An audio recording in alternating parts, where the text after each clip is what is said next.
Foreign లో ఉన్న Indian workers ఇండియాకి మనీ సెండ్ చేసేటప్పుడు కొన్నిసార్లు డిలే అవ్వడం జరుగుతుంది, మరి కొన్నిసార్లు అయితే బ్లాక్ అవుతుంది. దీని వెనకాల రీజన్ ఏంటి? ఓన్లీ బ్యాంక్ ఇష్యూనేనా? కాదు, ఈవెన్ జియో పాలిటిక్స్ కూడా ఒక రీజనే.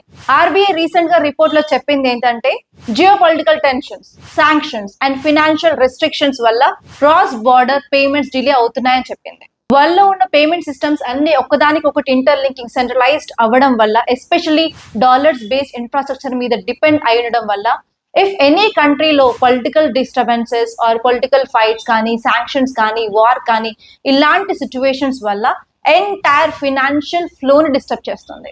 కొన్ని ఎగ్జాంపుల్స్ చూసుకున్నట్లయితే, శాంక్షన్స్ వల్ల రిమిటెన్సెస్ డిలే అవుతున్నాయి, అలాగే మర్చెంట్స్ యొక్క పేమెంట్ సెటిల్మెంట్స్ కూడా డిలే అవుతున్నాయి. ఇది తగ్గించడానికి ఆర్బీఐ కొన్ని కంట్రీస్ తో కలిసి, like Singapore, France, UAE, Qatar, Bhutan, Nepal తో కలిసి ఇండియా యొక్క యూపీఐ సిస్టమ్ ని ఫారెన్ పేమెంట్ సిస్టమ్ తో లింక్ చేయడానికి ట్రై చేస్తుంది. క్రాస్ బోర్డర్ రీటైల్ పేమెంట్స్ ని ఇన్స్టాంట్ గా చేయడానికి ఇండియా తీసుకున్న రీసెంట్ స్టెప్ ఏంటంటే, ప్రాజెక్ట్ నెక్సస్ లో జాయిన్ అయింది. ఇప్పుడు ఆర్బీఐ యొక్క మెయిన్ గోల్ ఏంటంటే, fast and safe payments and independent from dollar system.